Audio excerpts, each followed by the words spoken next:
பிரியமானவர்களே, வாழ்வின் வெளிச்சம் வேத வசனத்தின் மூலமாக உங்களை சந்திப்பதில் மிகுந்த மகிழ்ச்சி. இந்த நாளுக்குரிய வேத வசனம் 128 சங்கீதம் 5வது வசனத்தின் பின்பகுதியிலே பார்க்கிறோம். நீ ஜீவனுள்ள நாளெல்லாம் எருசலேமின் வாழ்வை காண்பாய். பிரியமானவர்களே, இந்த வசனம் சொல்லக்கூடிய ஜீவனுள்ள நாளெல்லாம் என்று எழுதியிருக்கிறது. எருசலேமின் வாழ்வை காண்பார். எருசலேம், ஆமேன், ஒரு சமாதானத்தின் வாழ்வு, ஒரு சமாதானத்தின் வாழ்வு. இந்த வசனம் எருசலேமின் வாழ்வுனா ஒரு சமாதானத்தின் வாழ்வு. சமாதானம், ஒரு மன அமைதி.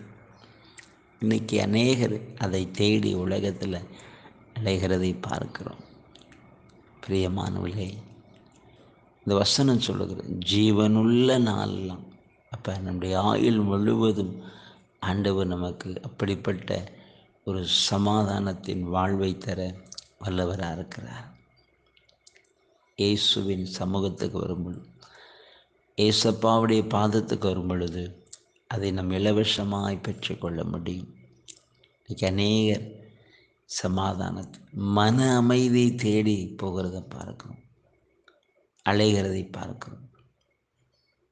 பிரியமானவர்களே, ஆண்டவராகிய இயேசு கிறிஸ்து நமக்கு சமாதானக்காரனராக இருக்கிறார். நமக்கு சமாதானத்தை உண்டு பண்ணக்கூடிய ஒரு தண்டனையை அவர் ஏற்றுக்கொண்டார்னு சொல்லி பார்க்கிறோம். அவரே நமக்கு சமாதானத்தின் வாழ்வை தருகிறவர். நிச்சயமாய் ஆண்டவர் உங்களுக்கும் அப்படி ஒரு சமாதானத்தின் வாழ்வை தந்து நடத்துவார். நாம் ஜெபிப்போம். நன்றி தகப்பனே, இந்த வார்த்தையை கேட்கிற ஒவ்வொரு பிள்ளைகளுக்காக ஜெபிக்கிறோம். ஜீவனுள்ள நாளெல்லாம் எருசலேமின் வாழ்வை காண்பா என்று சொன்ன அப்படி ஒவ்வொரு பிள்ளை வாழ்விலும் ஆண்டவரே அப்படிப்பட்ட ஒரு சமாதானத்தை கட்டளையிடுங்க. எல்லா போராட்டங்கள், நெருக்கங்கள், நிந்தைகள் நான் மாறட்டும்.